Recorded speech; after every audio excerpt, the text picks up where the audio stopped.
Oh, wait, no longer. Greatness has arrived. Welcome to episode 368 of The Trophy Room, a PlayStation podcast made by the players for the players. I'm your host, Joseph, a.k.a. Mr. Badbit, and it is here where me and my best friend Kyle talk about the latest, the greatest in all things PlayStation. Of course, this week, we are chatting about the PlayStation 5 Pro specs. They have been leaked, and is it really worth the upgrade?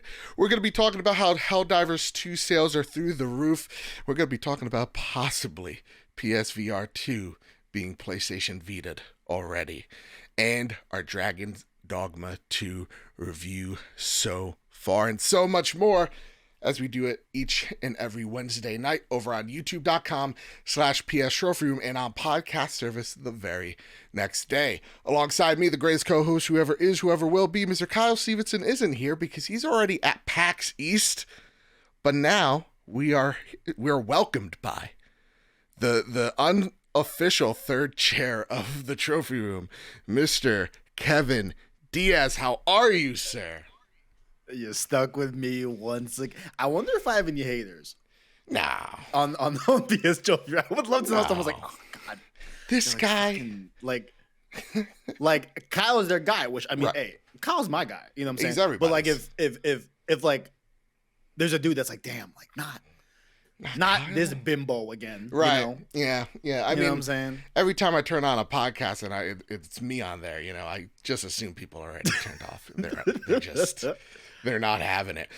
But man, thank you so much for coming aboard. Of course. Such short notice, as I am, recording right after I'm done here. I'm driving up to PAX and I'm giving Kyle the biggest hug ever. I'm so excited for PAX East. So excited. All I gotta say, yo, yeah, you know the homies that we have, you know what I'm saying? Please dap them up, give them hugs from me too, you know what I'm saying? I wish I could be there. Oh my God. It's big FOMO hours over here on this side. I feel big FOMO hours. Are you, big, yep. If you had a chance, because it's going off at the same exact time, you had to choose between GDC or PAX, which one are you choosing?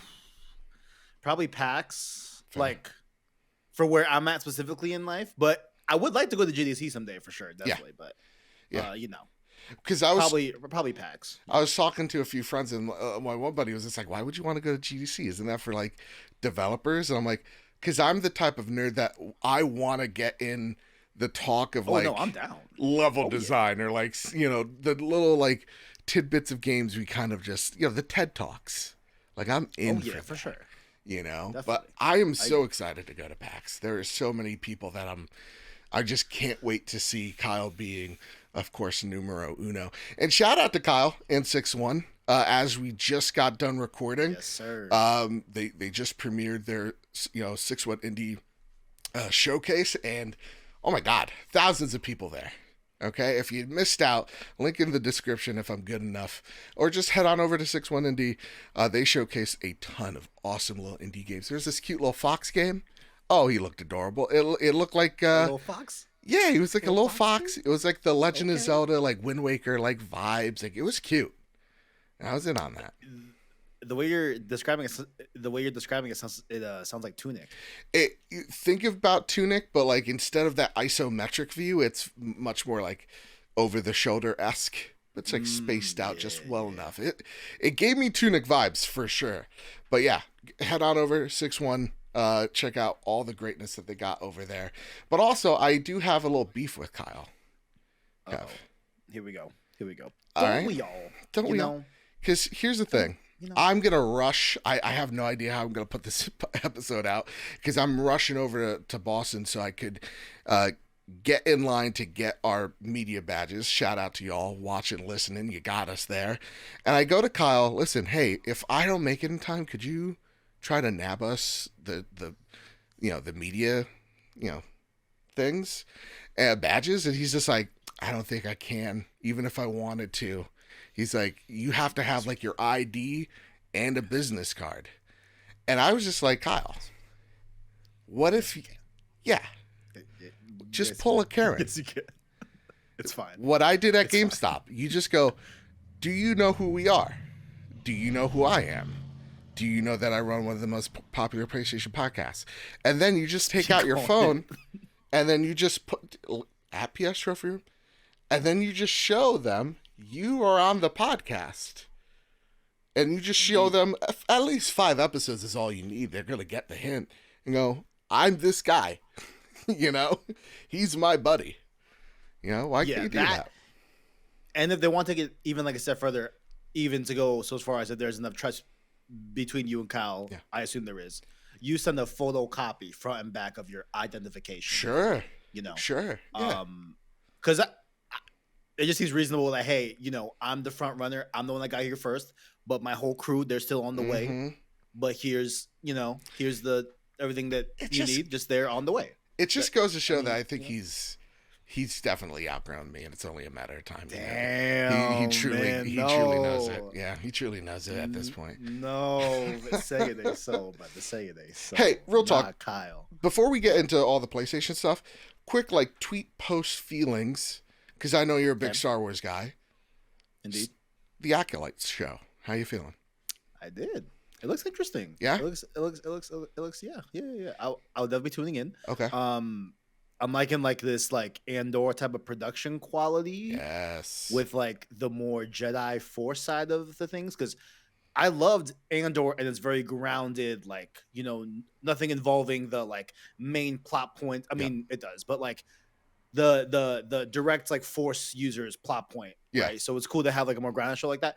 I'm down to go back and see what that can look like with Andor. It being in the High Republic era. Have not read the books yet.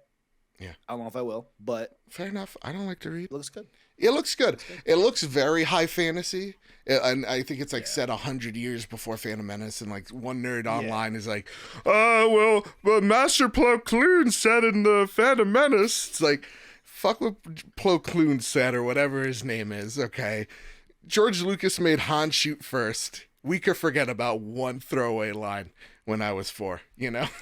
Like that thumbs up. There was some. Oh, I don't like how there's this debate around is this breaking canon? Exactly. It's guys, who cares? No, please go ahead, please. Who cares? I'm here for a fun time. That's fair, but even going beyond who cares? But it's I don't think it's that any Force user that wields a red saber are all Sith. Fair. You know what I'm saying? Yeah. And also, number 2, can we just wait till the show comes out? Thank you. If it breaks canon, then okay, yes, please complain. Go ahead, fine. Go ahead, please. Here's a little tidbit. Can we just, But the way I see it, it's not like they're erasing the Skywalker lineage type of retcon. It's literally one line from a Jedi on the council that was made to sell an obscure toy. So it's there's some things that I'm able to let go of, and that's one of them. If this thing holds up, if the show is good, then I'm going to be all right, yeah, who cares? Whatever that guy says. Just give me Revan in some way, shape, or form. And if this is the way it happens, so be it. That being said, and then on top of that, because I know you're not a big movie watcher, but I've been just getting wins. Everybody, check out the Aliens Romulus trailer. Yes. Oh, my God. Yes. I did not grab that for IGN. My coworker did, so I didn't get to watch it. But it's gonna be good. Yeah, I've actually never seen any of the Aliens movies, really. Yeah. Oh wait, we've talked about this. You're not a movie watcher. You said this. Yeah, I don't. We're gonna fix this. We're gonna fix this, man. I don't know. That's it. Okay, let's get right into the PlayStation goodness. Of course, before we do a little bit of housekeeping, April's game for the By the Players community game show, where me, Kyle, and the community, Marcus O'Neill, Michael, we all come in, we talk about a game each and every month. This month, we talked about The Last of Us Part 2. Apparently, I blew some minds with some of the things that I was saying. Link to that Patreon show down below. Of course, if you're a paid member, you're entered. You get to listen, have fun with that. I had a blast talking with y'all. And this month is going to be Hi-Fi Rush. When they told me this, because the community votes each and every month, when they told me this, I was struck. I was like, really? We're going into the Microsoft stuff immediately. Okay. It feels a little slanderous, but I'm in for it. So I don't have the time right now. I think we're talking about April 6th, but make sure if you're in the Discord, you want to talk about Hi-Fi Rush, or you just want to gather around, talk about games, hey, Trophy Room Discord, link down below. Ask Marcus O'Neill, ask Drellish what's up, how you could get involved in the By the Players community game show. That said, of course, I want to thank our Patreon members, and I mean this from the bottom of my heart, guys. I would not be going to PAX this year if it wasn't for y'all.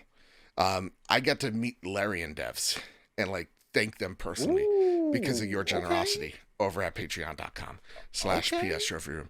I am so excited. All the opportunities, it's because of you guys. And honestly, you know, if we ever got you through a long car ride, a tough day at work, whatever your situation may be, it really does help us out. Throw us a buck our way over at patreon.com/PS Trophy Room. Again, we got like some renewals, some Adobe stuff that we have to pay for in April. The not fun stuff, we could definitely use your help. Even if it's just a buck, even if it's just for 1 month, it really does help us out. So I want to thank our newest producers, Cringe at the bronze tier, Amaze who upgraded to the gold tier. I want to thank our premium producers, Todd Burowitz and Toxic. Our platinum members, Jay Shea, Jedi Master Ren, Cowboy Danger D, Jonas Young, The Green Gorilla Gamer, Chaotic Monkey, Ryuko Kill 90, Stephen Flesh, Strubles and Bits, Bertos Maximus, Chris, Hybrid 748, Matt Valdez, Silcanet, Decimine, Jadis Von Metal, Mitchell Gramling, and Randy Hale. I want to thank our gold members, Cypher Primus, Darth Simon the Pie Man. You know what? Forget Darth Revan. I want to see Darth Simon the Pie Man. Get him in the Acolyte. Come on. Maybe he is the Acolyte. We never know until June 6th. Jesse Garcia, JB the Purple Monkey, Hyde and Doyce, Katie, Kevin Mitchell, Kevin Diaz, what up? Marcus O'Neill. Who's that? Never heard of him. Red Arrow, Aegis Hermit, Androsor, Astronaut Jr., The Winter Gamer, Robbie Bobby Miller himself, Brenton Zachary, Captain Logan, Sean McKenzie, Rick Arrington, Spam and Bam, and Matthew King, the Overlord. Dewane Raksha, Drellish, Rick Davis, Steph Midler, Samuel Nestling, Maximum Carnage, and Lord Commander Suddy, who I'm going to see him on PAX. You know, we're going to have a little mini Patreon giveaway. So you know what? We're going to start our own tier. It's called the Lord Study tier. At that tier, you get to invite me to your house. You get to cook me food. And I get to flirt with your wife. So there you go. That's the tier. Look, man, I'm not missing PAX these nights. Yeah, you're right. Man, I'm sick of it. I'm sick of it. You're not going to miss out on a possible cucking situation. You're going to get you know? All right. It's time to square up the news. I can read if you want. You know what? I'll have you read the next one. Because people have really liked me reading CPU numbers. Oh, please. They can't get enough of it. So, all right, ready for this? PlayStation 5 Pro specs have been leaked and detailed. This comes from Tom Henderson over at Insider Gaming.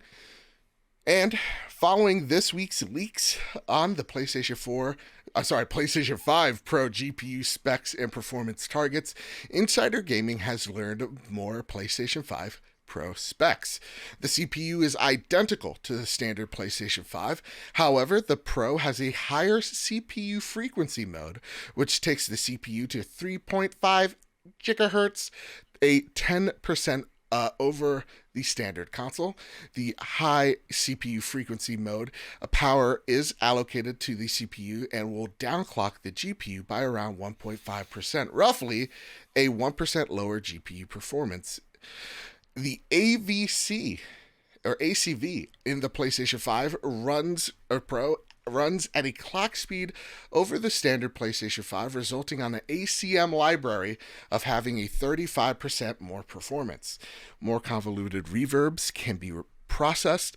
More FFT and IFFT can be processed.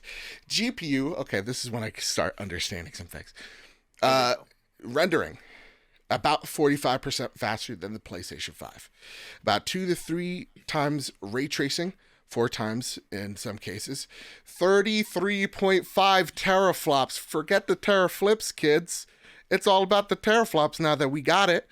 It's a lot of PSS. flops, man. Dude, there's so many flops. You're kidding me. It's a lot of flops, man. PSSR, PlayStation Spectral Super Resolution Upscaling and Anti-Aliasing Solution. This is a really big one, and I think it gets into it. It has huge implications. Support for resolutions up to 8K. Okay, keep dreaming. And planned for future SDK version. Custom machine learning architecture. AI accelerator. A supported 300 TOPS of 8-bit computation. And 67 T-flops of 16-bit floating point. Okay, sure. It's also understood that it means to make the PlayStation 5 Pro as, quote, competitive, not my phrasing here, as possible. It will have a detachable drive, and it will be identical to the latest iteration of PlayStation 5 and the 1 terabyte of storage. Jesus, really? Still 1 terabyte? Okay. And Digital Foundry has echoed that this console is going to be about 45% increased performance across the board.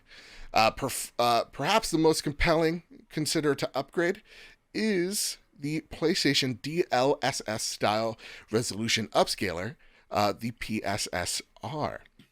According to Digital Foundry, it's aiming to deliver similar results in resolution multipliers as the NVIDIA DLSS. A game internally rendering at 1080 could be upscaled to a convincing looking 4K image. According to the developer documents, Sony says that PSSR has a 250 megabyte memory footprint.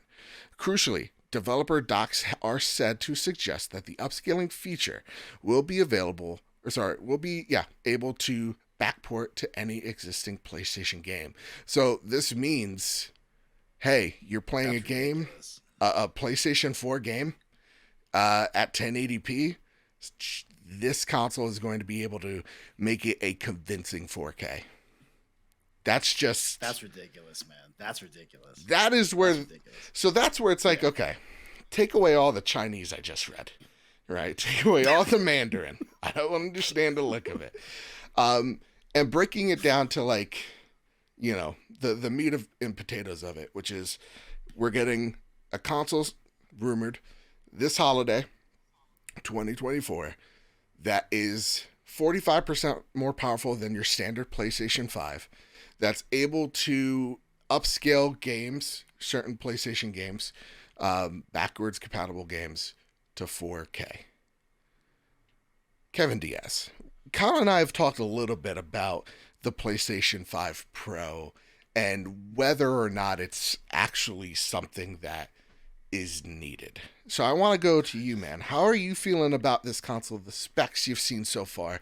Is it anything that's making you go, you know what? I think I'm going to pick this up. Listen, I'll be real, man. I kind of hate that argument when people question the existence of something. Tell me. If I'll be real. Tell me. Because, like, we should all be aware that this Pro, right, is not something that I would like to assume that you'll see any review, you know, go to the casual gaming market and be like, yeah, you should buy this one.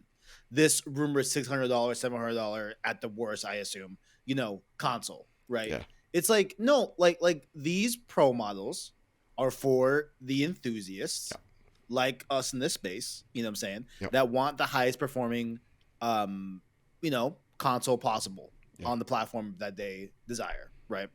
So it's, I mean, for me, I mean, I loved my PS4 Pro back in the day. I bought it specifically for God of War, actually. Oh, really? God of War 2. Yeah. Okay. Because I didn't get it in 2016. I got it in 2018. Yep. I'm pretty sure. Yep. That's when the Pro model with the axe looking PlayStation 4 Pro. Yeah.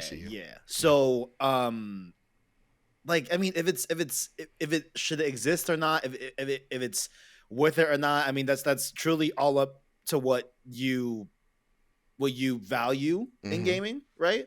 But I don't think that because some think that this quote unquote shouldn't exist, that it shouldn't exist. Right. You know what I'm saying? Like, Right. I just don't understand because like it's not like the PS5 is going away. Right. Like, it's fine. Like, it's still gonna be there. This is purely for those that want to get a stronger PS5. Yep. And I'm loving Rebirth. I'm adoring the game, right? Yeah. However, I cannot stomach 30 frames. I'm playing on performance, and I'm telling you right now, on 60 frames, it's not that the game looks bad. It's just, it looks 1080p. Right. And like, I'm just not. It looks a little blurry. Soft. It looks a little. It looks a little. We want to blurry. see like, Tifa in the beautiful 4K. You know. Absolutely. I need all the frames. I need all the pixels. I'm right there with you.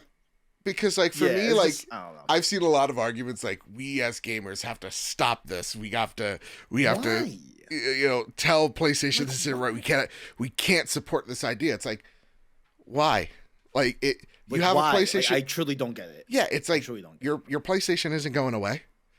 So I don't understand. Like it's not like it makes it obsolete. Like when you take a look at the PlayStation 4 and the Pro, people go, well, it makes more sense because the PS4 was already underpowered when the thing came out. Listen, right? The thing sounded like a jet engine. Both of them sounded like a jet engine when they were like playing games with it, right? Let's be real. Just because it was a little bit undercooked, right? It didn't stop these great games from coming out, existing, and being fun and being something that like we all gravitated to. And I don't think just because the PlayStation 4 was a little bit less powerful than what we would have liked at launch, that made these consoles need to be a thing. Because when you take a look at like the spread of sales, PlayStation 4 still dominated the sales of that console, right? You're talking about the PlayStation 4 Pro not being anything to scoff at, being, I think the number is around 18 million. I believe it's an 80-20 split. Yeah. So about 18 million. Yeah. So it's like 160 mil for PS4. Yeah. Like so it's not like the console is speaking to people that are, the casuals out there that don't really necessarily care about games running at 60 FPS at 4K. But like to ignore the folks that have been yelling for years now saying, hey man, I want to play a game that is 4K and 60. I don't want to be playing a game and having to pick between performance and, in cinematic mode, right? Like there should be just a unaltered version of said game. And with the caveat of like, these people also don't want to go out there and spend, whatever amount of money or switch ecosystems to the PC. I know I'm not one of those. So like, to me, the console speaks, I think you're right, it speaks to both of us, the hardcore enthusiast that doesn't want to choose. And so like, if that option exists, then let's champion it. But I really get annoyed when people go like, oh, games are just like, they're not where they're needed to be yet, this, that, and the other thing. And then, it's kind of like we're putting it off on the devs. It's like, no, these consoles are what they are. You can either have it, it's giving you the choice of 1440 or 1080 at sometimes at 60 or 4K at 60 unaltered. I think the other problem is, and I think this is a more coherent argument, is the fact that like it feels like we just started cooking with the PS5. Like this generation seemingly took a little bit longer to cook in this oven because of the whole pandemic that happened. And, you're seeing folks go like who bought Horizon on PS4, who bought God of War on PS4, going like, okay, well, now I have this, these games that are truly PlayStation 5 versions. Why can't we just actually get all the power out of the PlayStation 5? And I just don't know if, not to say that argument's unfounded, because I feel that way for them as well. Yeah. But I don't know how realistic it is, because at the end of the day, we're just being armchair quarterbacks. That said, though, go for it. No, please go ahead. No, you. Like, it's definitely armchair quarterbacks, and like the one like knee jerk example I have is like, you look at let's just bring it up again. You look at Rebirth, Right. right? Yeah. And then you look at Horizon Forbidden West on PS5 in performance mode. Yeah. Like that game, Horizon on performance mode looks ridiculous. Like it looks ridiculous, you know?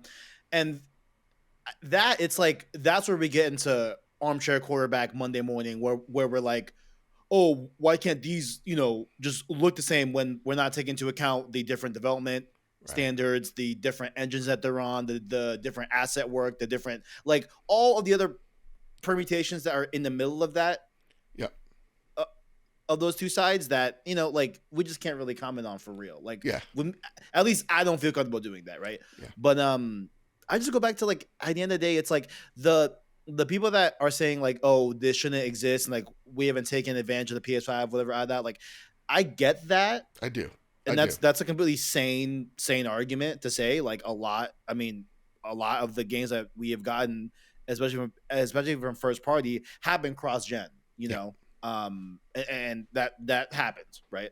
But it's still just like they would have a point if it was like, hey, they're getting rid of the original PS5 SKU and this is the new SKU and it's $600. As like okay, like then y'all have a point. Yeah. But it's an option. I'm sorry. Like, and that's what it is. Option. It's like at the end of the day, it's like it's just an option for me. And I spoke about this like when the rumors first started happening. Like, I'm a console gamer, but I want the most out of the box. And at the same exact time, I'm the type of gamer that if the toggle's not there, my mind is realistically not noticing 30 to 60. Like, if the game has a performance mode, don't get me wrong, I'm going to choose performance 9 times out of 10.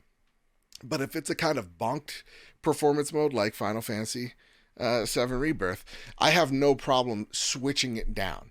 That being said, while I want the most out of this console, and I would love to see a console that doesn't have that, you know, has that uncompromised, like, you know, bespoke type of features, you know, I'm that type of guy that I'm like, yeah, give that to me, because I don't want to go on my PC and play my games. I get it that that's there for people that want that, and I'm not going to sit here belittle PC players.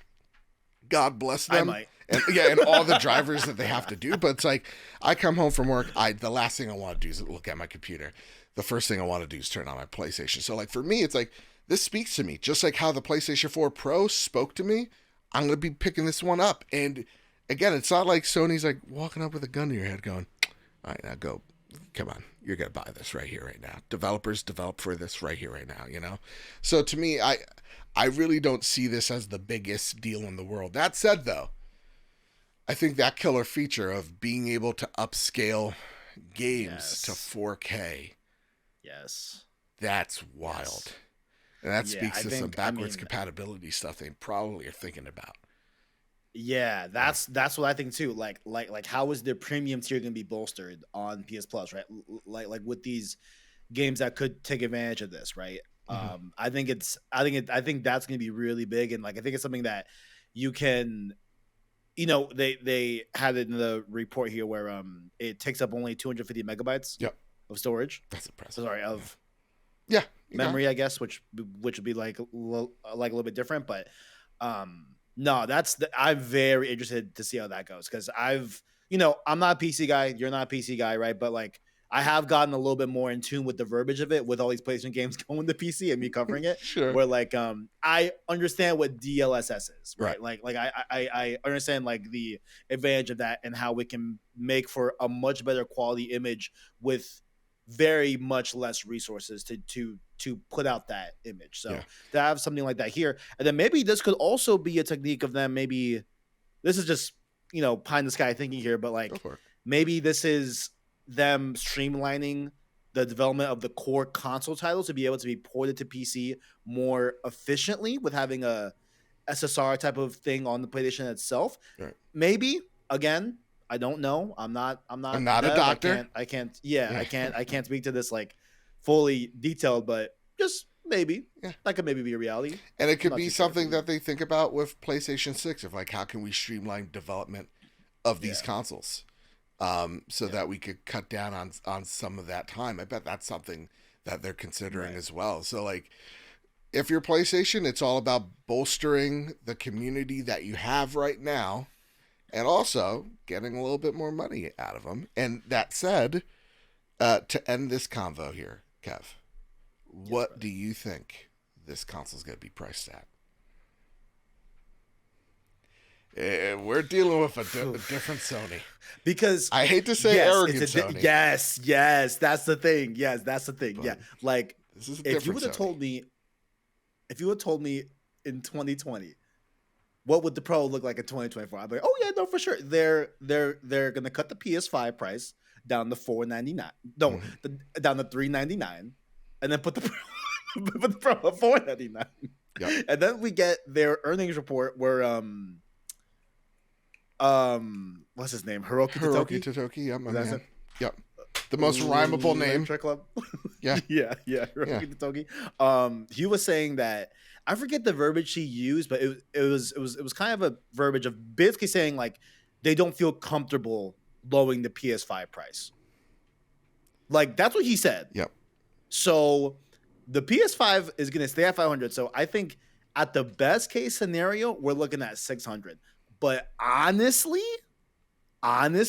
tell me, I'm thinking like, bro, it might be 650 to, dare I say, 7. I think 7 sounds ridiculous, but 650, I think they can get away with 650. By get nuts. away with, I mean just Right. like that's probably the market reasonable price that we would all be able to swallow.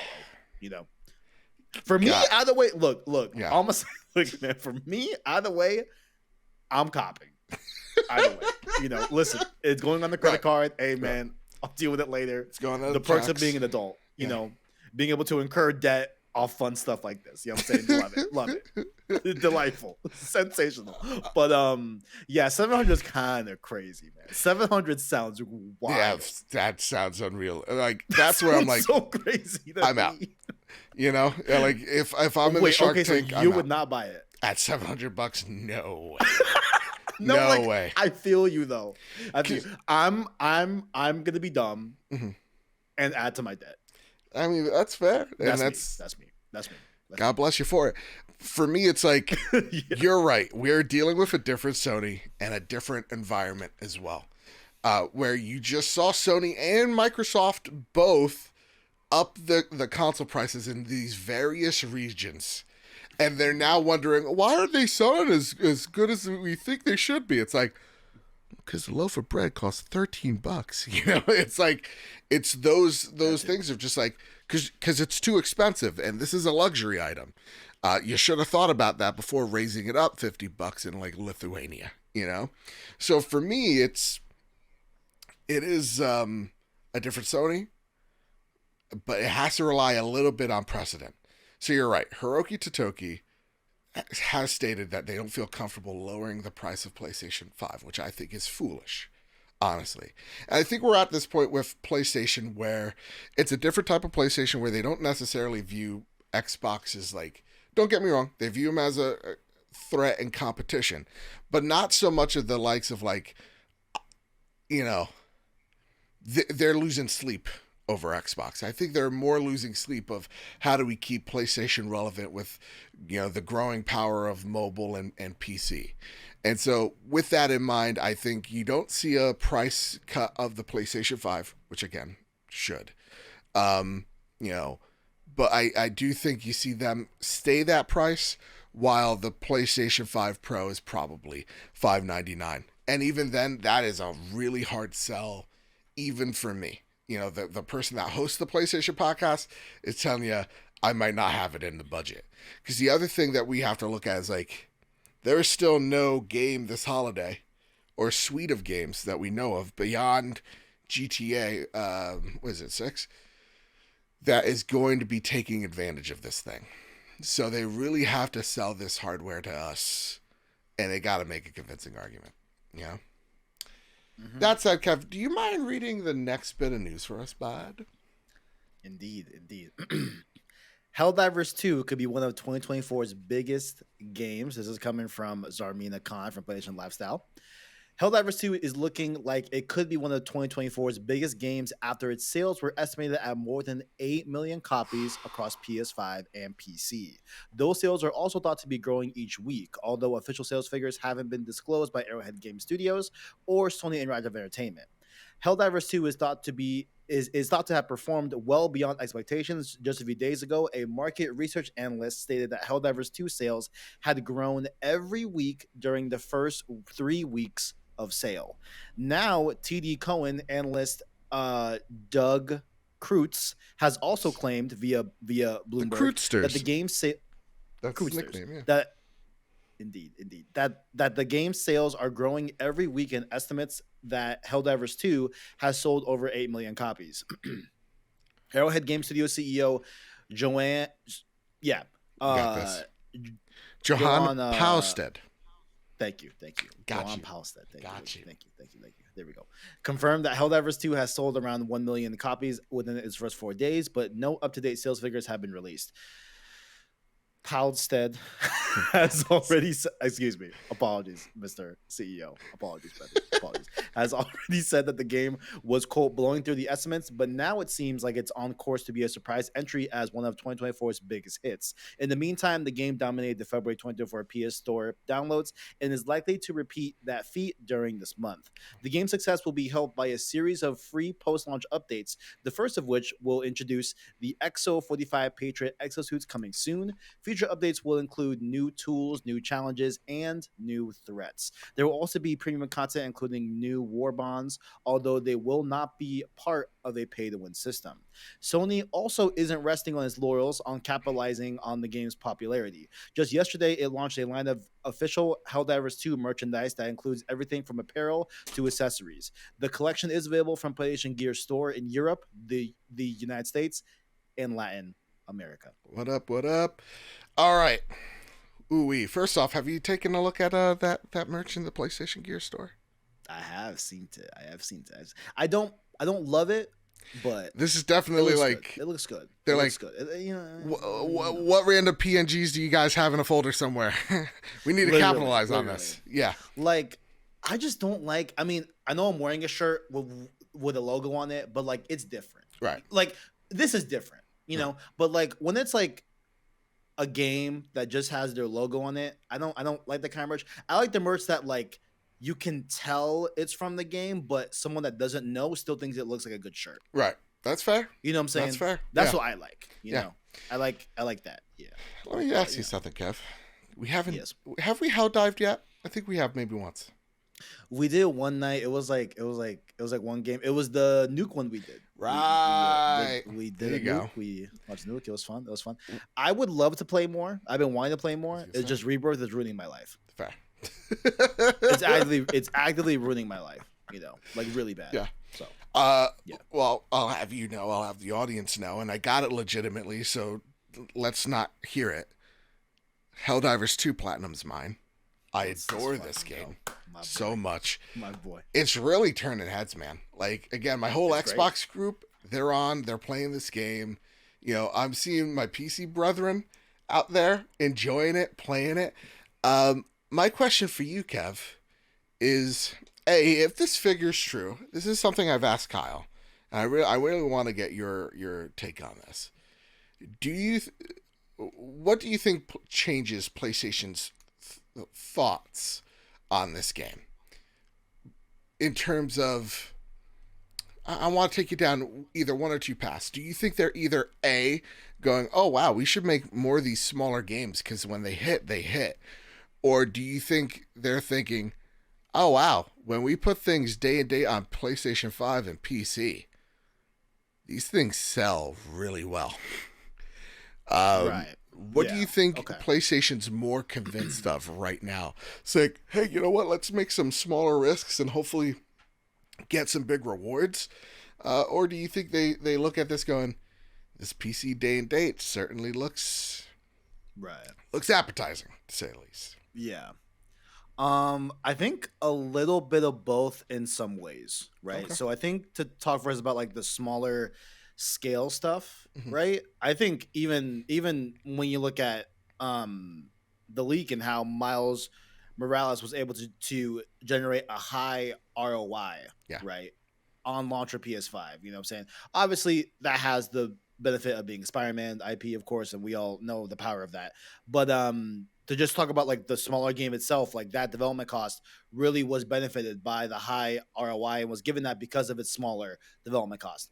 But if we equate that to all smaller games, like I'm one that I am very much down for having smaller scaled games. I think that's really where we could go down in terms of development and Yeah. such.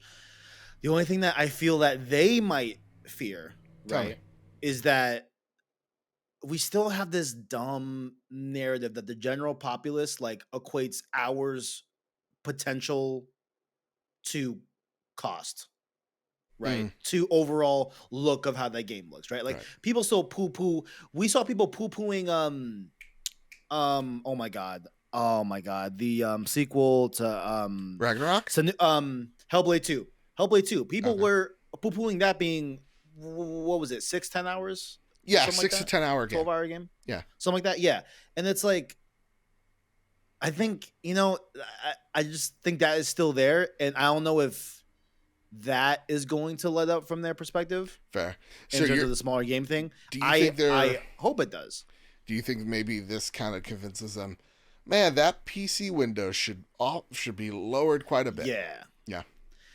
I think for these specific multiplayer games, yes. Okay. And we've seen that with Concord being announced for PS5 and PC, Mm-hmm. and Fair Games also being announced for PS5 and PC, right? So like those live service games, of course, I think that's where we'll see. Now, do they extend that to first party? That's the ultimate question here. I think it's more likely now. Yeah. I think it's more likely than ever before now, right? Okay. Maybe I could see them doing an experiment and trying it with one game and just seeing how it goes. But Or like lowering the window I a don't little know. bit. Yeah. Like yeah, I mean, I just still don't know cuz like I really don't have like a way that they're gonna go in terms of the single player stuff. Like Okay. I think as far as they've said, like they want to keep that on console and they want that to be like the main key mark place to I'm go. very But at the end of convinced. the day, money talks, man. Yeah. I'm At the end of the very day, money talks. You know. I'm very not saying convinced. I'm I'm of the mind that they definitely look at this going, oh wow, this strategy works. Like out of all the multiplayer strategies that we've had, wow, finally one that was a good idea, which is like let's launch this thing cross PS5 and PC and have this thing potentially really blow up. I think they look at that going, yep, okay, so we're gonna stay the course here, and I definitely see them in the far future going, and let's see if we can get Ragnarok out here shorter than 2 years, right? Let's see if we can't get Spider-Man 2 out here in a year's time on PC and see how that works. Because I mean, when you look at the numbers of like, was it God of War was the highest one of like 70,000-80,000 concurrent, which is nothing to scoff at, and now you're looking at Helldivers and it's like reaching and peaking at like 450. 450,000. If you are that guy in the boardroom, you're like, oh my god, that's an insane number, and that is of an IP that is not God of War. It kind of, I think, puts some things in perspective, and I'm just hoping that they take a look at this success, going, okay, hey Shu, could you go over and look at some like more indie-ish multiplayer games that could use some loving, like. Take a look at Power World. Power World was made with $6 million and has made buku bucks back. Like Helldivers, undoubtedly, has made all of its money and then some back. So I definitely think PlayStation's. I would be having some walking around money, seeing what type of partnerships we can do with like AA and AAA, or indie studios. And I also. It's got me thinking while I was playing some Dragon's Dogma of like, how can PlayStation get early access games on that storefront without it overflowing and being awful, because it seems like that is very much one of the secrets of like putting out one of these games that hits. It's like, hey, you could put this game out here. It's not well polished, but as long as you let people know that and they're able to get in here and really test it out and grow with it, we've seen a lot of success over games like Rust, again, Power World, coming out here and doing big things gradually over time. So I don't know, something to think about. May I pitch one to you, please? And any PlayStation exec that's watching. Look, man, there was a little game a few years ago that I got obsessed. Like, I love this game. All right, give her a Splitgate. Oh, hell yeah, yeah. I need them to talk to 1047 and be like, listen, man, because I'm pretty sure they're still like in the talk, still working on the next evolution of Splitgate, and they cut support on the old game, whatever. I think something like that is exactly what they need. Like they have PvE with Helldivers 2. That's great. We all love it, but we need a tradition. I mean, in my you want ass, right? Traditional. I want a traditional team-based 6v6, 8v8, 10v10, right, whatever, traditional multiplayer modes, baby. Yeah. You know what I'm saying? That's what I'm looking for. That's fair. I really think them shopping around, doing going over to Splitgate going, hey guys, what's up? What's going on? Can we take a look at this? And making small bets with hopefully higher returns, I think is probably what they want to go out with. Because I think extraction shooter's been a buzzword. Battle Royale's been a buzzword. Go out there, look at games that look and are doing something different. Because if you're competing with Tarkov, Tarkov's going to win. If you're competing with Fortnite is going to win. And they've shown you that time and time again. So go out there and make something different, Yeah. All right, that said, this one, go for it. Just last bit. Yeah. Would you call Helldivers 2 an extraction shooter? Because someone described that to me and said that very normally, and I was like, I mean, I guess, but I just don't view it like that. Someone, it's an objective based PvE game, right? Extraction shooter. There's an element of PvP. And I get it. There is an extraction element of the samples, but that isn't the main objective. That's not the main objective. Exactly. So I would not put that. That's not what we're mainly doing. Yeah. All right. Let me read this story right here, okay? Because this one hurts me at my core. Can't believe it, but I also can. No, man. No, it's really fucked up. Yeah. It's fucked up. A year after launch, PlayStation has reportedly paused PSVR2 production. Guys, please stop spacing it. You're screwing me up. Production due to slow sales. That's how it is, though. Nope, we're gonna change it. That is how it is, though. Nah, it's gonna be one. We're changing it right here. We're putting it. It's PSVR 2, not PS VR. You're screwing my dyslexia up. VR2. Exactly. So no pregnant pauses in VR. Anyway, as paused PSVR2 production due to slow sales. This comes from Tom Ivan. Get on it. At VGC. A new report from Bloomberg, I really wish there was a Bloomberg, claims that PlayStation VR2 shipments have been getting progressively smaller every quarter since the headset launched in February of last year, and that Sony has now paused production altogether. The report cites research firm IDC, I don't even care, which tracks deliveries to retailers rather than consumer sales, and which says Sony has a surplus of assembled PSVR headsets throughout its supply chain. PSVR 2 was released last year at the price point of $549.99, but Sony has still yet to officially confirm how many units it sold to date. Previous estimates by firm IDC, suggests sales had started slowly, suggesting that over 270,000 units sold by the end of March 2023. Sony later claimed that the VR unit sold around 600,000 units estimates in its first 6 weeks of availability. Bloomberg reports and estimates that the sales declined. It's still funny to me, to 435,000 in quarter 2, 343,000 in quarter 3, and 325,000 in quarter 4. Sony's first-party game support for the unit has been slim, with the launch of Sony's released Horizon Call of the Mountain, great game, and VR update Gran Turismo 7. In the year since, other games from SIE has published for the headset has been Firewall Ultra, an online team-based shooter that was released in August and received a Metacritic score of 61, and the game is already done. Earlier, the COO of Rec Room, a popular VR social platform, said there were no plans of bringing it to PlayStation VR2 because the studio couldn't justify the costs. All right, there's been a lot of scuttlebutt of, has this thing sold well? Has this thing not sold great? And I think we talked about it a few weeks ago when they came out with that press release going, hey, so we're gonna put PSVR 2 on PC for more games. I'm like, that was so weird. That was the canary in the coal mine. That was one of the most like weird things that they've done in the past few years. Yeah, like, I don't think people have really like.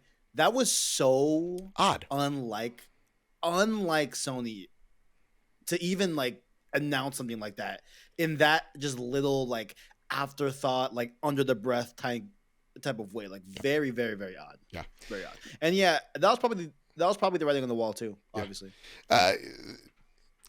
All right, let's get into this. Is the question everybody had questions about this week. It wasn't about PlayStation 5 Pro. It's like, let's get to the brass tacks on this thing. Bertos Maximus writes in, hey guys, just like you can too, over at the Trophy Room Discord server. Get to it. Bertos Maximus writes, hey guys, hope you've had a swell time at PAX. Oh man, I'm about to have a blast. Pretty simple one this week. With the rumors of PSVR 2, see, he did it right, he spelled it right, is dead. Do you guys regret your purchase? I'm kind of glad that I never purchased one. If this is the case, as I can't think of anything worse than having something that the developers aren't going to be putting time into anymore. Have a good one. Thank you for the ever brilliant content. Keep safe. Keep bringing us the Slanger content. God bless. And your friend from across the pond, House Slanger, for the win. Yeah, that's some Dune stuff. I gave him the Dune salute. Go watch Dune Part 2. What are you doing here? It's so good. Oh my god. I was gonna say, you got yourself a PSVR 2, Kev? Do you think I could like? I don't want to like put it on. I think that's good. I'll do this. Yeah. I'll do this. Yeah. This. So I'm not gonna work. The thing's about to fall. I think it's gonna crash into your mic. So I didn't have the original PSVR because by the time I got interested in it, I was like, you know what? We're about to get PS5. Like, let me wait and see if they do a second one, right? And I was like, for sure, I'll buy the second one, right? I did purchase it. You know what I'm saying? And honestly, like we got it. I mean, I had a time. I mean, it didn't take me long to really smell the roses. Gotcha. You know. Gotcha. On like, okay, look, like I have experienced really great games on this PS VR2, right? GT7 I've dabbled in. Very, very, very impressive. Very impressive. Right. Yeah. Ended up ultimately being one of the few people that beat Call of the Mountain. Same. And honestly, still need to platinum it. I don't think it's that great of a game. Oh. Like, if I'm being honest, like that, you know, I mean, that's not a game I'll recommend to anyone that has a PSVR 2. Like, oh wow, I mean, brutally honest. Oh wow. No, yeah, be yourself, man. I don't want you. You know what I'm saying? Like, it was cool, but yeah. I mean, you know. Now, very pretty. Can we say it's very pretty? Was it? It's a very pretty game. Oh yeah, no, for sure. Very. Oh yeah. Definitely visually impressive for sure. My favorite game though was Synapse. That's been my favorite game on PSVR 2. God damn, Synapse is so good. Yo, so good, dude. I was fire. And more recently, I've been doing this this body combat game. Okay. As like workouts, you know. Okay. That's been super fun. Because I was trying to find like a, and this kind of leads me to where I'm at now with PSVR 2, where like I was looking into like workout stuff just because like I feel like I wasn't really being enticed to. I just wasn't hearing a lot. I mean, and like that could be on the player base not looking out for those VR games. That's fair. Yeah. But at the end of the day, it's like this gives me PTSD to Vita in 2014. Yeah. We were there. It's like I took her back. I took her back and she said she wouldn't cheat. And then there I see her with this guy I give money to monthly on patreon.com/PS Trophy Room. And my name is Lord Sunny. Not the Patreon cheating. Oh man, it's bringing me back to. It's like, God, how can they do this to me again? Because like PSVR, like it had some really stellar support for the first few years, and everybody kind of looked at it as like, okay, this is a test, and it seems like they really mean business with this thing. Awesome. PSVR 2 comes out. It's a solid piece of kit. Like, it's my favorite VR headset. I love using it when I do, but I think there hasn't been people always go, look, there's a new I know there's a few people in our community going, look, there's a new PSVR 2 game out. Y'all take a look at it. But there hasn't been that PlayStation VR game that you need to check a look at. Like, there is no Asgard's Wrath 2. And I think if it had something like that, a quarter, then you gotta get, oh wow, no, this thing has stuff, but from what we've seen a lot of, it is just a lot of ports, right? Yeah. And listen, again, there have been some really great games. Like Synapse was one of my favorite games of last year. It's a really awesome piece of hardware, but like the Jason Schreier reporting seems to be accurate from a year ago, which is just like, hey, they have this thing out here just to see if and when VR takes off that they're not completely left behind. And that's what this is kind of screaming at me about. And that's what has me kind of burned. That's just like what my tainted brain writes in. What happened to PSVR 2? It hasn't been pushed from the start. It hasn't been advertised much at all. It seems like it was dying before it even released. It's something that we bitched about a month before the headset came out, which is like, Sony, where are you guys? Where's your advertising for this thing? Why is it like, we had one cute little Ozzy Osbourne skit and that was it. Like it seemed like not even they were interested in making a compelling argument for VR. And it really pisses me off because there are a lot of great games on VR. And B, it's like, you have people going out here forking money, and this is the problem with PlayStation. It's like, if it's not the mainline PlayStation, it seems like ever since the PSP, they really don't care. And that sucks. It really does. But I think this goes to show that this was definitely before the hard times that we're experiencing right now in development and costs of development, that they're probably looking at this going, yeah, this was a different time in our lives.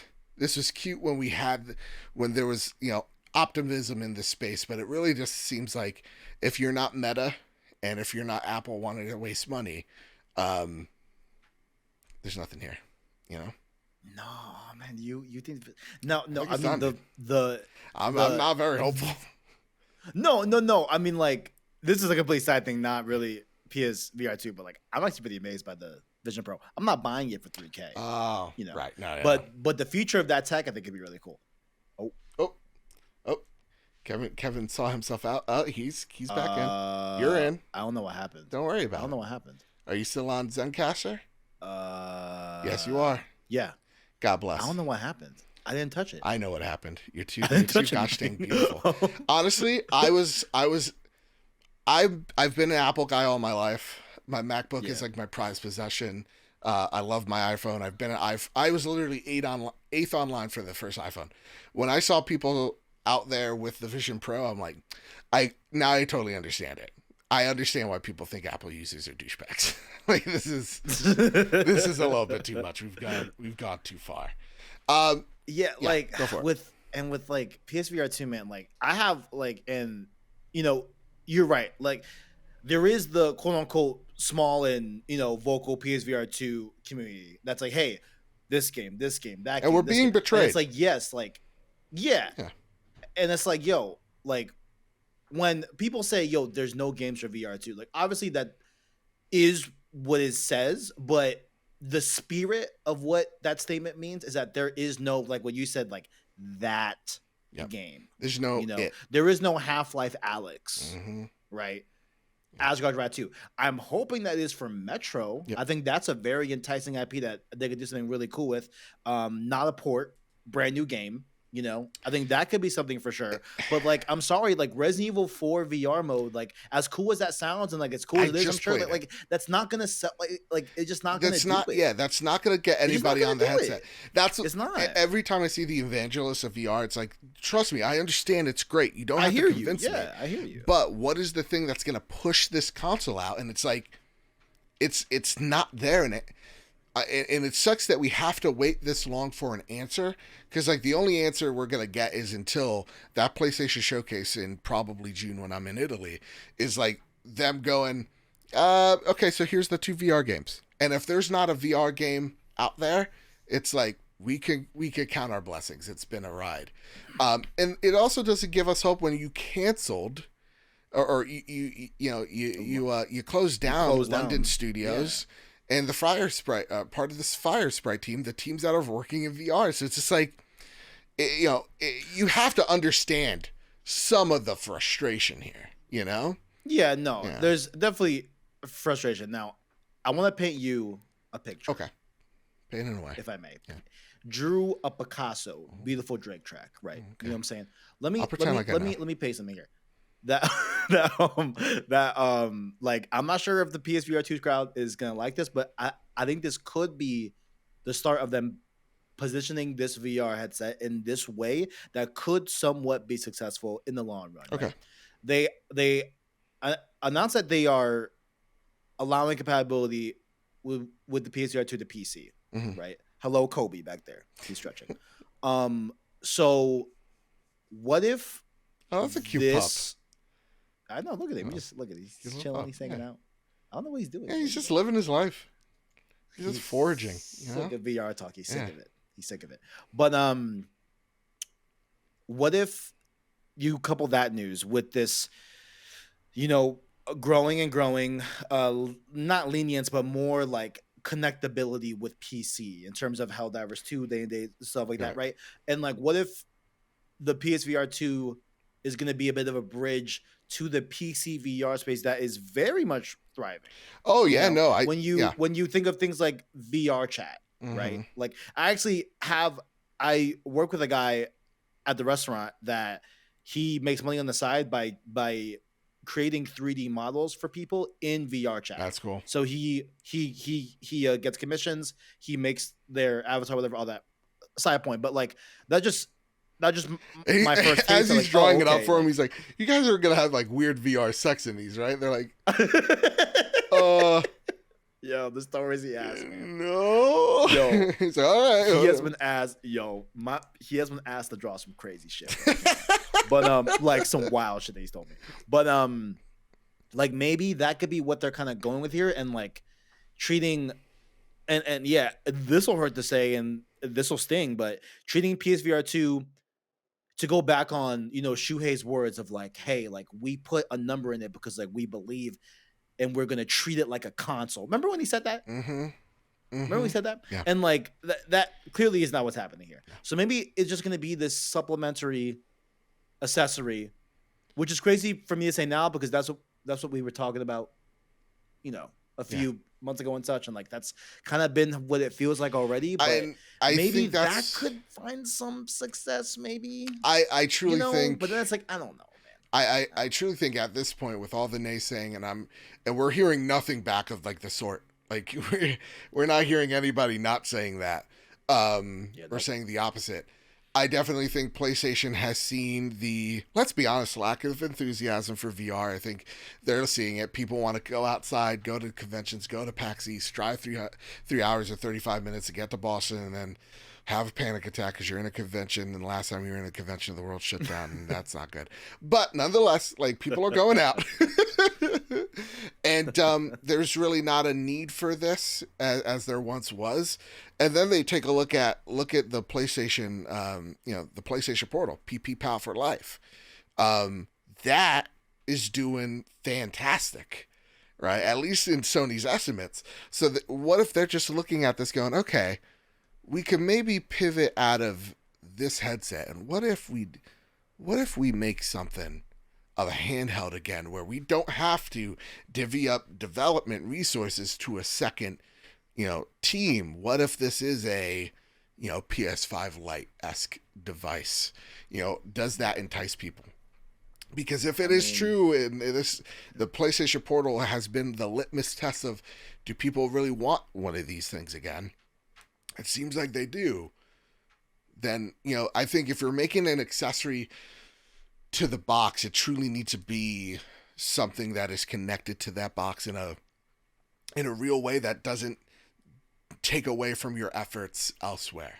So, to me, I think PlayStation's not interested in PSVR because it's simply taking away from resources that could go to a Horizon or a God of War. And if they don't make dollars, don't make sense. Exactly. That said, I do want to shout out Green Gorilla please. and Stingray, because we gotta move along here, because I gotta go to Boston. So shout out to them, because they had 2 great questions as well. I'll answer them in the Discord. But I want to get to some Flash news. All right, ready for this? Gotta run fast. Indeed.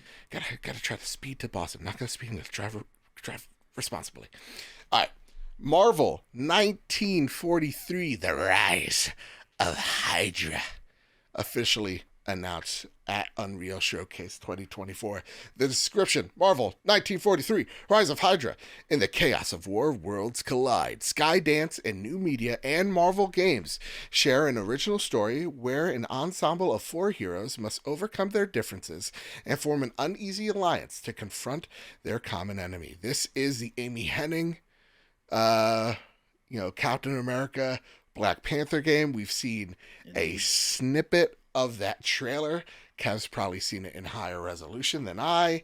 And it looks great. Looks great, it man. Looks great, man. I can't wait. I can't wait. It looks really good. Yeah. It looks really good. It looks really good. And above all else, aside from, of course, big fan Black Panther, big fan MCU fan, not comic book fan. Same. You know what I'm saying? Yeah.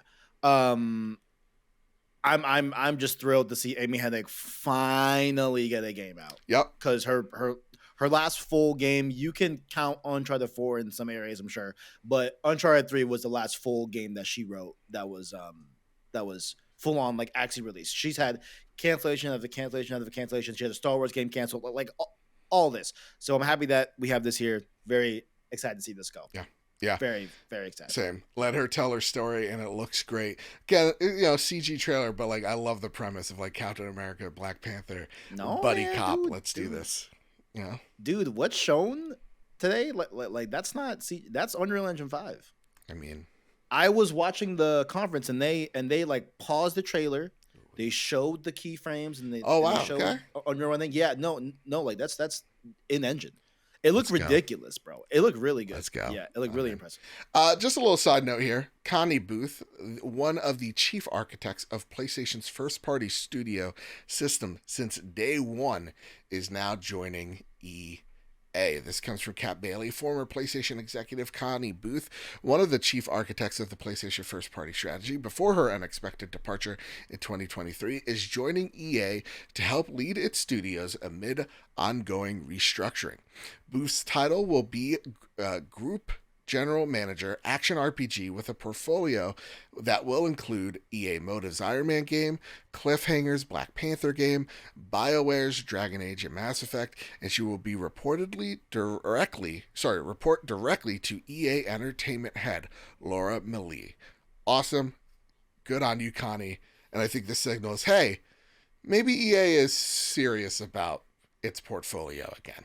And it's not wanting to be just a Madden, FIFA, and a, Apex Legends machine. Good. It's good. Let's hope. Indeed. Hi-Fi Rush. It's out on PS5. It's currently sitting at a 91 Metacritic as one of the highest rated versions of the game. And I put this in Flash News just to remind folks, Xbox game on PlayStation. More to come. Don't worry. Breathe in, breathe out. Slow and steady breathing. Xbox fans, are you having that panic attack? Don't worry. Can't wait to play Starfield. Can't wait. Can't wait. I can't wait. Can't wait. Breathe in and out. All right. Indiana Jones. Can't wait. Just wait. I'm trying to comfort the Xbox fan. Halo coming? You're right. I'm sorry. A Halo coming? You can't. Halo Blade? on the dual sense? Blade on the Gears? dual sense? Gears on the dual sense? Don't get me started. Xbox With the fans. fucking chainsaw. Remember, man. With the fucking start chainsaw. feeling something. Focus on smells. Focus on 3 sounds around you. And take some deep breaths. Everything's going to be okay. Focus on Yeah. smells. Don't focus on the pillow that's right above your face. Don't focus on the smothering. Just focus on the good times. I love it. We love y'all. I can't wait to play this. And this was really here to promote the By the Players show. So again, if you're playing Hi-Fi, if you have played it and you want to talk all about it, head on over to the Trophy Room Discord. Again, ask Marcus. Let me know. Let Kyle know. Let Drellish know. And we'll hook y'all up. We'll see if we can't get a spot for y'all. I know you're a big Sea of Thieves player. God bless, but yeah. I'm not too sure if I'm going to get that, but I did purchase Half-Fi Rush just to, I would be playing it eventually, just not sure when, but I'll play it eventually. All right, fair enough. Liza P, this is just for me. Liza P has amassed 7 million players worldwide. God is good. Damn, it's almost like a remaster or a remake of what inspired Liza P would probably do a lot more than 7 million, man. It's almost, ain't that crazy? It's almost like if they had a studio that is known for porting games or remaking games from the ground up from famous developers that do a really great job at it, if only. And it's almost like they did it before, actually, like a few years back, actually. It's almost like, like that studio, damn. That's Blue Point, Bloodborne, let's do this, man. It's poetry. It rhymes. Yeah, man. God, sometimes it hurts. Now I feel what I just did to the Xbox fans. It's coming right back at me. You got it right back, brother. Yes. All right, a little part we like to call what you've been playing. This is all about Dragon's Dogma 2, BB. Kevin, I'm gonna just speak from the hip.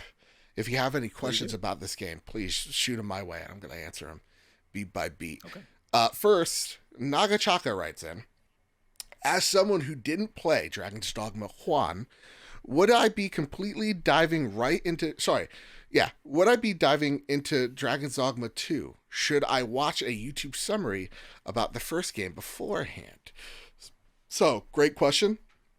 I'm a newcomer to Dragon's Dogma. Dragon's Dogma is a series that I've always heard so much about, of like this underrated gem that does some really cool, unique things in both its level design and its systems. Focusing on the pawn system, which when I always heard about the pawn system, it always seemed like a little bit too much. It was always the thing that got me a little worried about Dragon's Dogma, of like, is this going to be, am I going to feel over encumbered when playing this game because I got to watch out for these pawns that I know nothing about. Dragon's Dogma 2, if you want to watch the first summary, I think that's a good idea because they just drop you into the world and go, maybe you should know about this. Like, to me, I'm not playing Dragon's Dogma for the story. It's very much something of like, the story is when I'm out there in the open world. It's kind of like when, you have a good game like a Helldivers, it's the water cooler moments of what you're doing to get to the objective, not so much the objective itself. And so, like, to me, like, the story, though it's intriguing, it's not something that I haven't heard before or isn't inspired by something akin to like a Game of Thrones, right? Like, it's very, I've been here before. That being said, though, the things that have highlighted to me my over 20 plus hours of playing this game, first off, code provided. I am nowhere near beat. This is just my straight up impressions of the game. The things that strike me are 3. The pawn system is, like, people have given the Nemesis system all this praise for so long, and we understood it because the Nemesis system is awesome. It's like, oh yeah, this guy that I killed, he remembers me, or this guy that killed me got promoted and now is this big giant boss. That's awesome. It takes this concept of, a knight usually has a squire around him who's carrying all the, his backpack, his horse, and all that stuff. and pawns are similar to squires, but they're more astral, and they flow between, I would figure, worlds, aka dimensions, and help other arisen, your character. So essentially, what you're able to do is when you create your character, you could create them as, I'm going to be an archer. That's what my guy is. And I need someone out there in the front lines to help, take a lot of damage for me. So my squire, my pawn, he's going to be a tank. So I made him into a knight. And essentially, what that pawn now does is it's learning how I play and what I'm finding in the world, so that when I'm not playing, someone off my friends list or just playing the game could pick my pawn up and go, okay, I need a tank. You're going to help me on my quest because I'm building a team. You can have 4 pawns. So, I need a tank on my squad. Here they are. And because my pawn has completed a quest or has found a chest along a certain path, they're actually going to tell the other player that. They're like, hey, I found this on my other journey. And if you go, yeah, go for it, show me, you follow them, they'll lead you to the chest. Quest markers aren't like they typically are in most games, where it's just like, here's this like yellow line, follow the yellow line. No, if you've played a mission with your pawn, that pawn will remember the route you took and the mission you did, and it's going to help the next player beat that boss for them because it knows what you did. What? Yeah, I know. It sounds really weird. I've never heard of this. So why have I never heard this one? Damn. It's awesome. It's really that sounds cool. It sounds really cool. So it's like, yeah, there's no markers like we would think. We just, like an Ubisoft game. It's like, oh, hire a pawn, and maybe they know where to go. It's a really awesome. That's so interesting. Yeah, it's a really awesome. There's no like system. waypoints in the game. There are like, here's an area where a quest would be, but it's not like, again, like the golden path. There's no line. So yeah, like the pawn is literally helping, leading you there, which is really cool. Very interesting. And you can make it so that your pawns focus on you, and you are the person that is going out there and fighting all these guys, or you could be the person that is the mage. Like, I got a little buddy who just enchants everybody's like weapons, so everybody now does like fire or lightning damage, like, depending on the person we're fighting. And he's my little buddy, and all he does is his support role.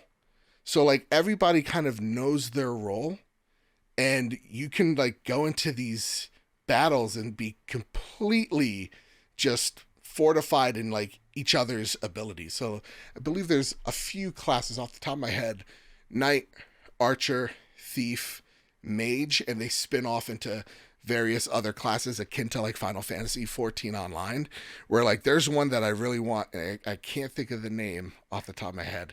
It's like the astral like mage or something. You pretty much turn into a mage that's like also Darth Maul. You just teleport all over the place. It's great. I'm a archer because I suck at fighting, so I'd rather be in the back. But like when you're going out there and you're fighting these, it could be a group of goblins, which are easy, or you can have these immense ogres that you're fighting. You really have to have a smart team alongside you to fight that ogre, or else you're just going to get mollywopped. It's what happened to me constantly. And so like with the ogre, the cool thing is like usually you clip through an enemy when you're playing a video game, right? Like your left hand becomes their right hand type of thing. This game, you're literally climbing on enemies. Like the big enemies, like you could climb on the back of a hippogriff and just like stab it in the neck repeatedly and then have it crash down. Like stuff like that. It makes the fights just so spectacular. Because like there's a move that the knight has. If you have a shield, you're able to do this move where you pretty much are like a springboard that your pawn could jump on your shield and then jump on the ogre's face and then just start landing critical hits on him. Like the combat it's so good. And it's not like, I've seen a lot of people throw out the Soulsborne comparisons. It's hard for sure, because there's no like, sticky targeting. You really have to be facing your opponent. You can miss. You can't just hit like, a quick switch onto another enemy. But like when it clicks, it feels so damn good. And so like the pawn system is detailed. It's huge on its own. The combat is a ton of fun, and just the beasts that I'm walking into. Dude, there's a guy that like straight up like suplexed me. Big giant hairy ogre dude. Like I fought a hippogriff, and it's like the hippogriff was like, I'm losing this fight. I'm a peace out. I fought like a lion mixed with a snake, and it was doing all sorts of Elden Ring shit at me. Epic. Like the fights are challenging, and they make sure that you have a well-rounded party with you. The other thing that I love about this game is that when it comes to the classes and when it comes to the world, and I know I'm going to get shit for this, but this is the only example I know. It reminds me a lot of Skyrim, where it's like, okay, listen, I was a fighter in the beginning when I rolled my character, and I was sucking at the combat. I can't climb on jack shit. I'm awful at the game. So I'm like, damn, should I go back there and re-roll an archer?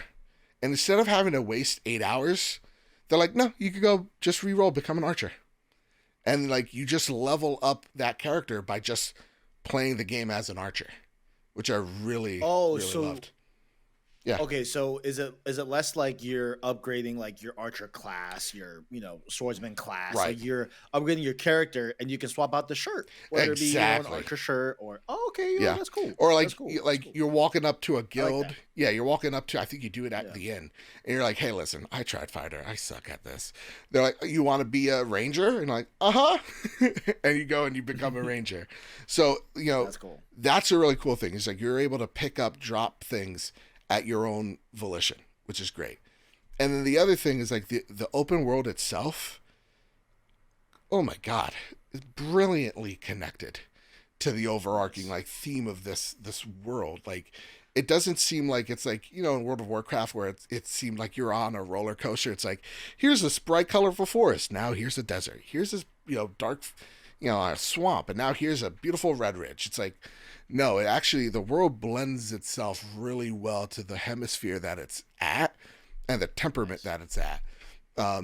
And again, it's about getting to the objective rather than doing the objective. So it's like you're walking along your way, and all of a sudden you're seeing like an avalanche, and you walk towards it, and it's like two ogres fighting each other, right? Or you're seeing like a bunch of bandits like start attacking this like small little like merchant and his friend, and you have to go and help them, and maybe that branches off into another side quest along the way. Maybe they're another pawn that you can recruit.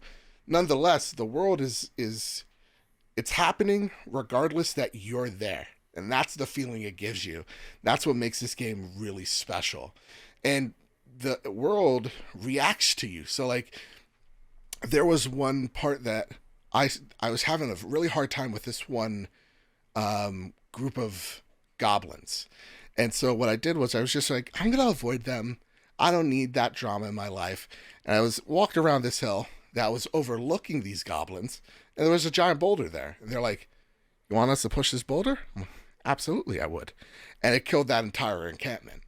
So it's really making you think outside the box in terms of like, if I can't get to this group or I can't beat this group, maybe there's an environmental kill just waiting around the corner. So again, so far 20 plus hours into Dragon's Dogma.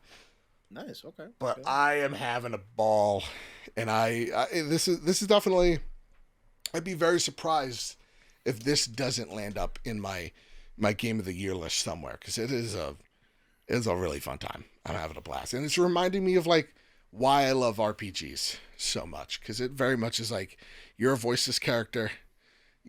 I'm a cat guy roaming around doing cat guy stuff.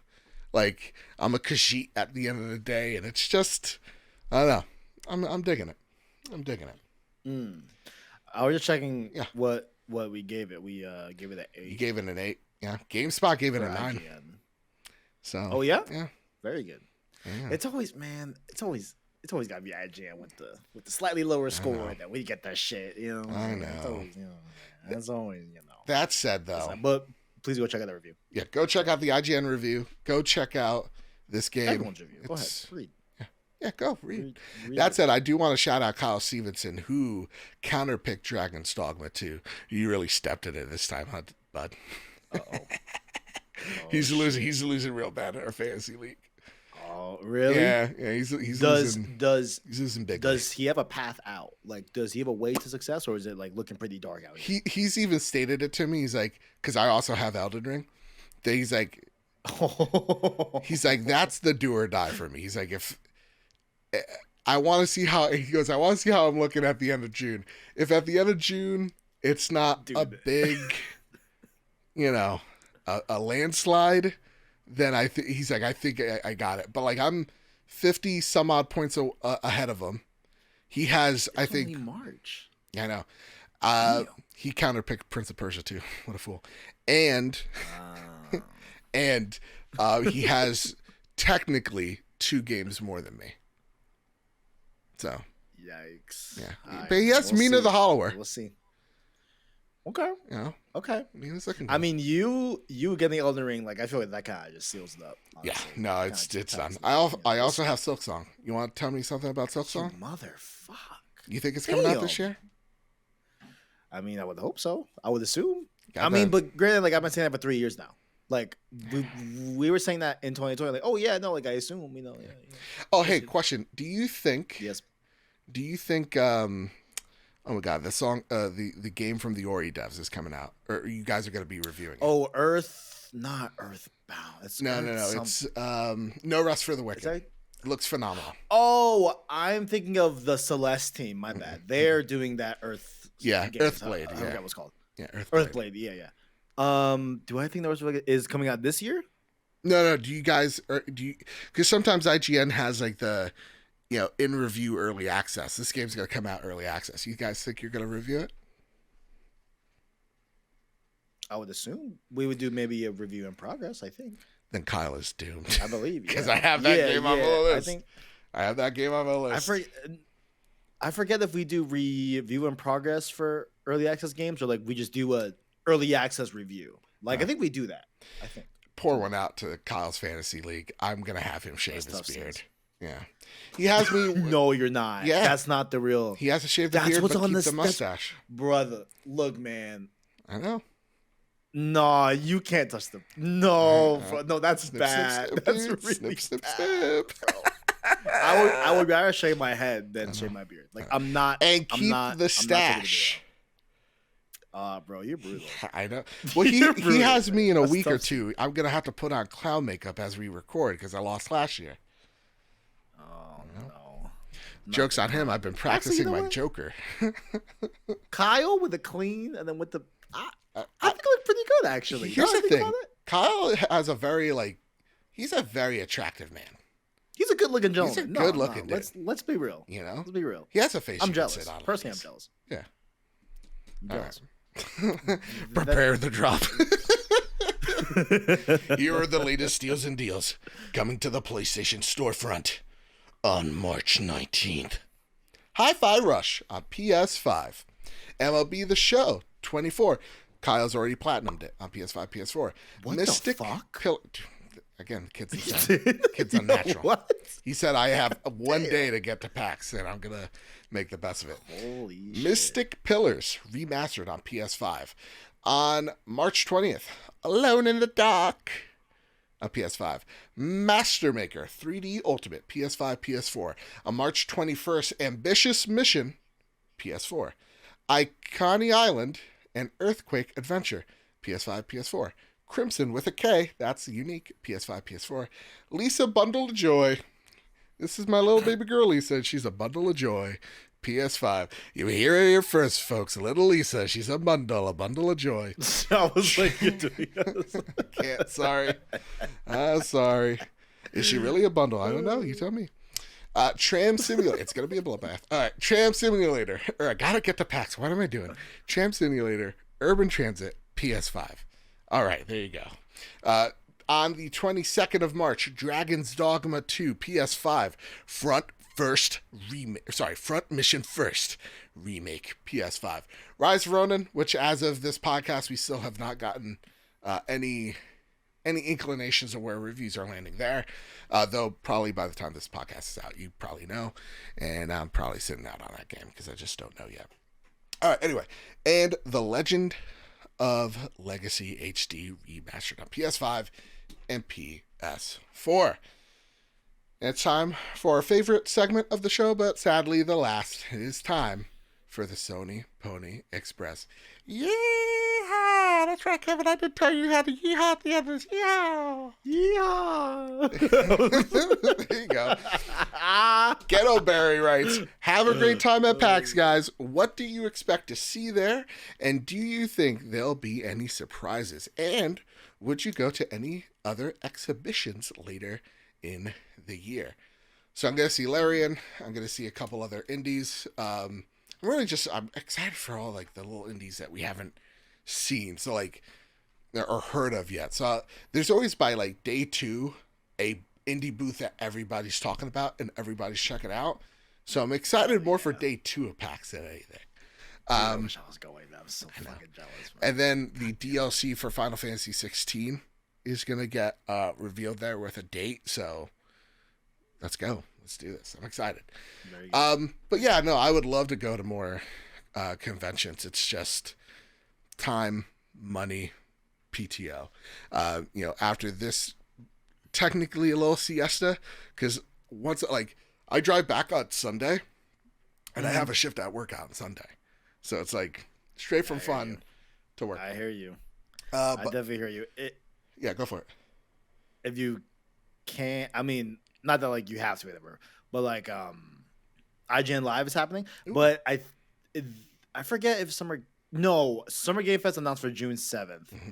But IGN Live, we haven't announced the date, but I would like to assume they'd be within the same week. Yeah. I think. I am worried. I think now more than ever, now that we know it starts on the 7th, right, we can assume I'm going to be in Italy during the PlayStation Showcase. Oh, boo. And I swear to God, if they announce Bloodborne 2. Bro, can you imagine? I'd be so pissed. I'm like, really? I'm here celebrating one of my closest friends, getting married. I could be celebrating the love of my life. Bloodborne 2. I know, right? Okay. It's like maybe you could have done it in Florida. Okay. Maybe you could have done it in Florida. You could have been the lead. Maybe the same goddamn hemisphere. Right, just right there, man. But yeah, I mean, like, are you planning anything going? Because I would love to see you December, bro. Run the back Game Awards, man. Bro, I think Game Awards is probably a must this year because I want to see. It's a grand time, bro. Yeah. Bro, it's a ball. If I, it's a very good time, bro. It's a very good time. Yeah. I had a great time. Yeah. I had a great time. Yeah, I think this year that'll probably be the thing that rounds it off. But like after the Italy trip, I have no PTO for God knows how long. I hear you. Yeah. I hear you. I feel you. I hear you. Patreon.com/PS Trophy Room. Make it so I never have to think about PTO again. All right. Indeed. Tarnished writes in. If a vampire bites a zombie, does the zombie become a vampire or does the vampire become a zombie? So if a zombie, it's specifically if a vampire bites a zombie. Yeah. So got the vampire biting a zombie. I think the zombie either becomes a vampire or just gets null-negated. I don't think the vampire gets affected personally. No. Vampire doesn't get affected because of the way it heals, right? Okay. Zombie doesn't get affected because of the lack of blood flowing in its body. Oh, okay. So it completely just cancels out. Okay. I think it's canceling out. I was thinking no, the vampire becoming a zombie because like I don't know if the fangs is it like a two-way street. Like I think it's a one-way. It's definitely it's like Venom. You know what I'm saying? It's like what are you getting in there? It's like it's nothing. It's nothing. So, good question. Good question. And then is this Ghetto Barry twice? All right, whatever. With the Solid Snake being the last video game character to come to Fortnite, who would you like to see next? We've already had characters from Street Fighter, Resident Evil, Destiny, and The Witcher. So who else would make a great fit? Have fun. I have a want I don't know if it fits, but I have a want, man. Nintendo. Come on. I know, man. That's what I was thinking too. Dude, I want to play as Yoshi so bad. Yoshi with a Glock 16. Toad. Yep. Let's go. Like, yep. Yo, let's really gang this Princess up, Peach, she's grabbing a Glock out of her like pocketbook, and she's like, "Not today, bitch." Like, are you gonna sit here and tell me that Peach in the movie doesn't look basically like a Fortnite character? Yeah. No. Oh, absolutely. Like basically. I want Toad in there. Fuck yeah. Yeah. Fuck yeah. Okay, but like a real pick besides Nintendo. Damn, I don't know. Like they've like covered a lot of bases. Honestly, right? They have. They've done a really good job. Yeah, like they yeah. I mean, they ready. I mean, like Player Bloodborne 2, Hunter. You know, that's a given. That'd be a good one. But I feel like there's already a lot of characters that kind of look like that in there. I mean, why isn't Ellie in there? Ellie's taking out all these guys. Is Joel in there? No. That's a given. Wait, there's no Last of Us characters, huh? No. Golf clubs. That's the oh action. Shit. Yeah. We already know that's going to happen. We already know that's going to happen. Yeah, so there's so many themes. Themes. Damn, I didn't even think about that. Yeah. Huh. That's wild that we got Kratos in before Joel. Yeah. Or Ellie. That's kind of wild to me. But because we got in the Gears of War boys, we got the Master Chef in there.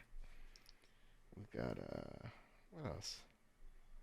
What about the GT car, huh? What about that? You know? What about the Gran Turismo, or not Gran Turismo, Forza car? Yeah. When do we get Horizon on PS5? Right? The orange McLaren. Oh, listen, man. When that happens, man. No, I think that's gonna be a critical. I think that one's gonna be bad. Yeah. That one. I think the penultimate one is either Gears or Halo, but a Forza in there is gonna be. Yo, I've seen people like the Xbox camp. Man, they need. It's funny, man. It's like,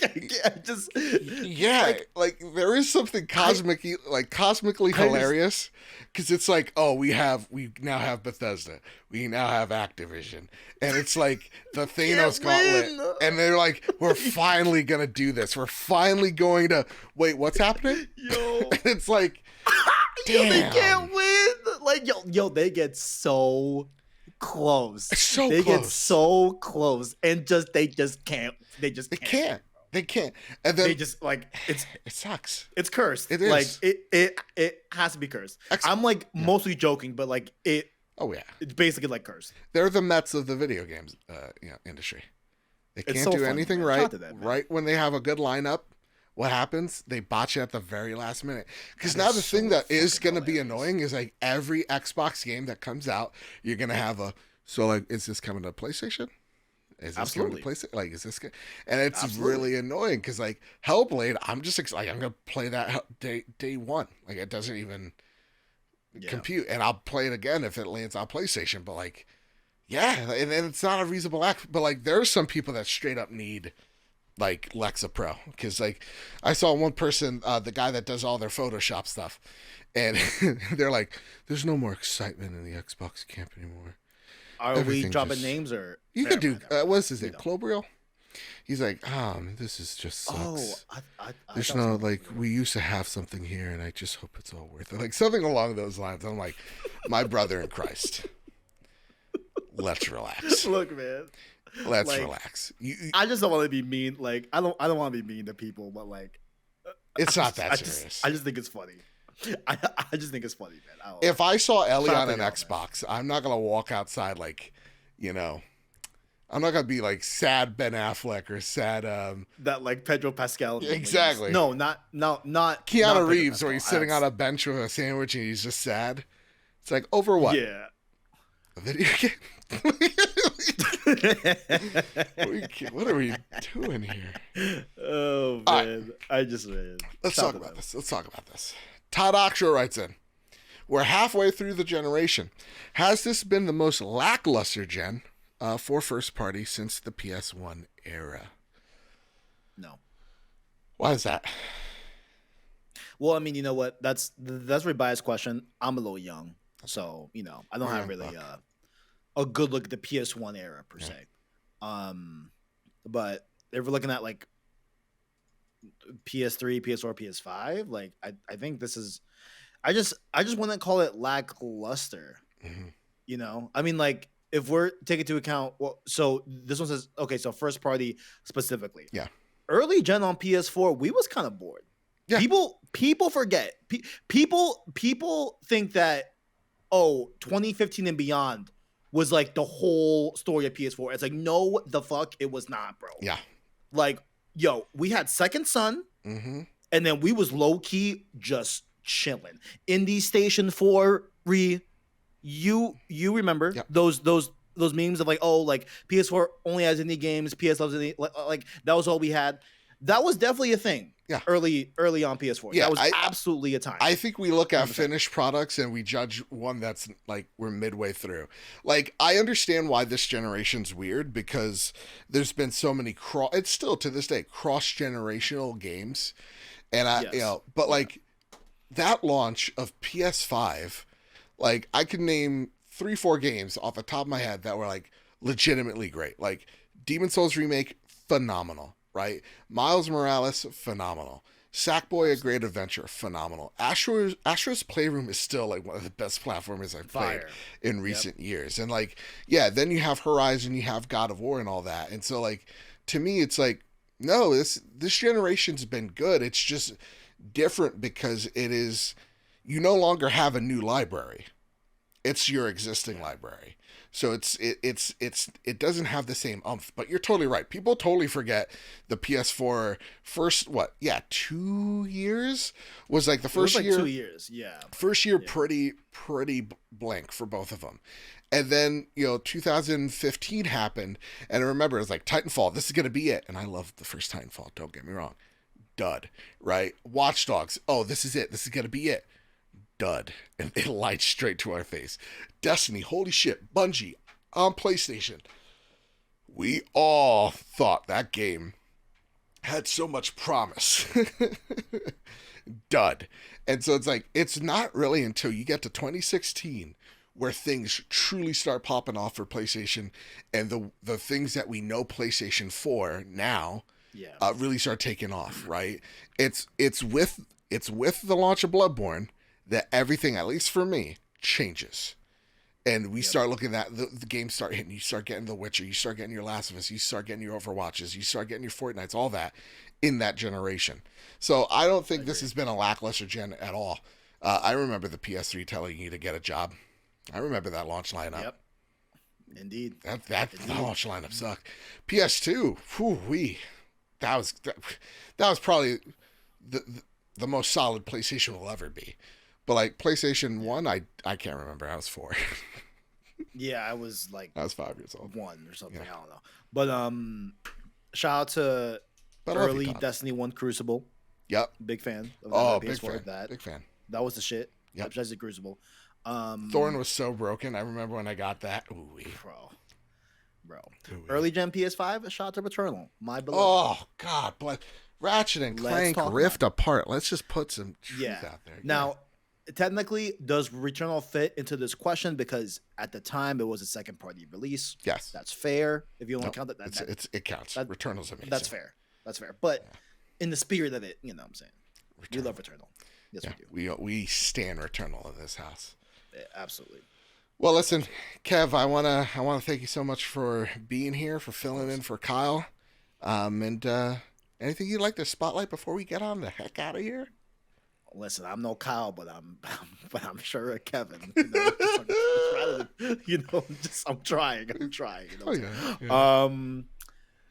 I mean, right now, I would. I mean, there was the what does Final Fantasy 7 mean in 2024 project that I did that was like a 3-month thing. Shout out to that launched. The day Final Fantasy 7 indeed, that was on youtube.com/plays source. I got you. You can watch it there. A collection of 30, I think a little bit over 30 people just answering the question, what does 587 mean in 2024?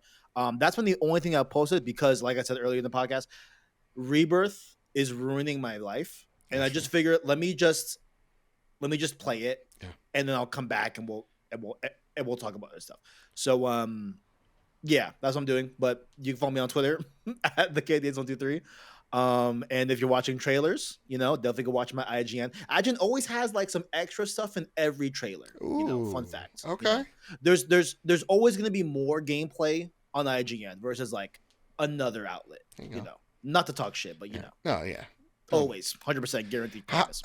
How are you guys like? How's PlayStation been paying you guys? Oh, very, especially me. Absolutely, brother. Yeah. It's been a lot. Yeah, I really hate that. I hate when they're like, IGN's biased.